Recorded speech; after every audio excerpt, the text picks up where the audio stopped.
സംക്രാന്തി നമ്മുടെ പ്രിയപ്പെട്ട ഉത്സവമാണ്. സംക്രാന്തി നാളിൽ സൂര്യൻ മകരരാശിയിൽ പ്രവേശിക്കുന്നു. ഉത്തരായന പുണ്യകാലത്തിൻ്റെ ആരംഭം അടയാളപ്പെടുത്തുന്നു. ഇത് ഒരു സുപ്രധാന ദിവസമാണ്. ഈ സുപ്രധാന ദിനത്തിൽ നമുക്ക് എല്ലാവർക്കും സാർവത്രിക സമാധാനത്തിനായി ഒരു സാർവത്രിക ദൗത്യം ആരംഭിക്കാം. നാം എല്ലാവരും വിശ്വശാന്തിക്കായി എല്ലാ ദിവസവും രാവിലെ 7 മണിക്ക് 7 പ്രാവശ്യം ആത്മാർത്ഥമായി ഓംകാരം ജപിക്കണം.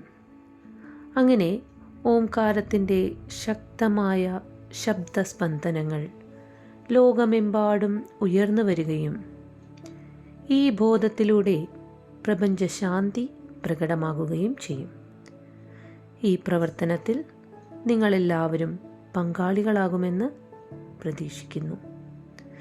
എല്ലാ ദിവസവും രാവിലെ 7 മണിക്ക് 7 തവണ സൂര്യന് അഭിമുഖമായോ കിഴക്കോട്ട് തിരിഞ്ഞോ ദീർഘനേരം ആത്മാർത്ഥമായി ഓംകാരം ജപിക്കണം. ഓം